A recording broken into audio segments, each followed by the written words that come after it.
Hello, everyone. This is Mr. Nobody, and I am coming to you live with first ever question and answer session. So some Q and A, very simple questions, not super exciting ones, but here they are.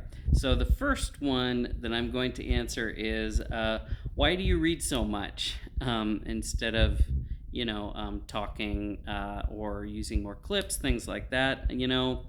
And the answer is partly it comes down to I really enjoy the performative aspect of reading. I enjoy reading aloud. I enjoy hearing people read aloud, and hopefully other people enjoy listening to someone read aloud.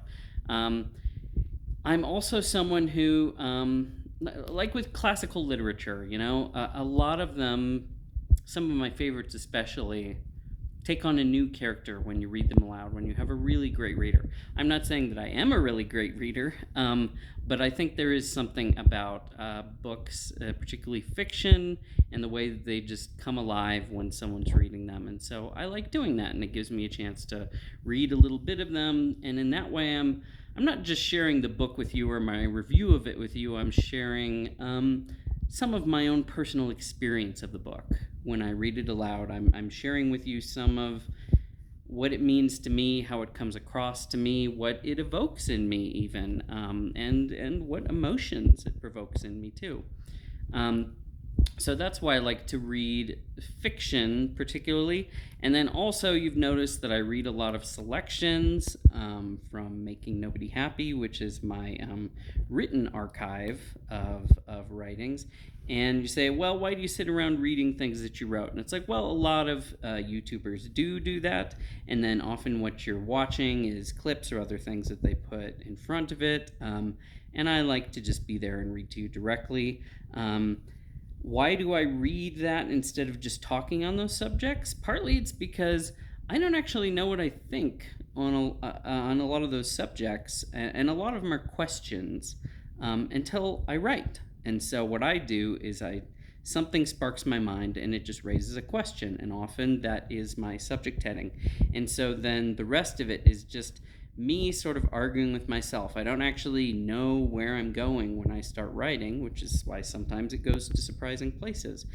I just start writing in response to the question and find out what I have to say on it by writing it. But when I do that, in my mind, I'm very much saying it aloud. It's very verbal in my head. In my head, I'm in dialogue with myself.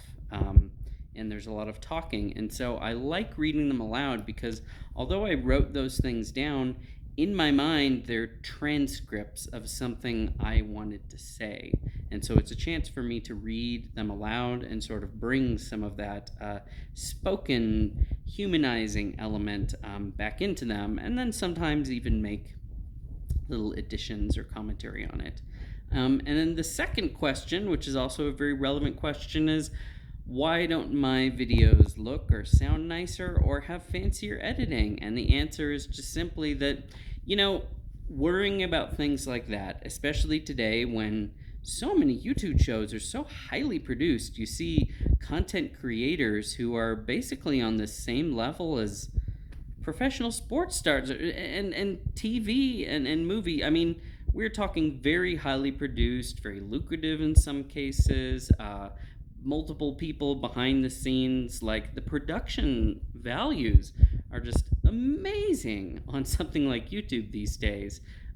Just as good as you would see, on local television stations, or better in some cases. Now, that can be intimidating, and that can actually cause you to just not produce and not be creative if you're going to wait until you've got everything perfect, until you have a whole team or have this whole way of doing things. That's not I mean, it's great if you can do that, but overall, I would say the important thing is to be creative and produce something. Get out there, start making something. And that was more my philosophy. And also, you have to focus on the things that you like and the things that are your strengths, and lean into that. And, cinematography, wiring up microphones, lots of processing and editing, things like that, that's just not that's not my strength. That's not the thing I'm as good at. It's not the thing I'm as passionate about. It's very awesome if you can do it.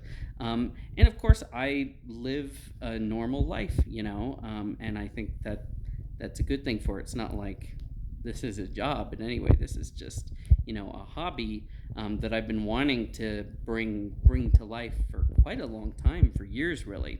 And part of it was that, well, I just didn't really have time yet to do that.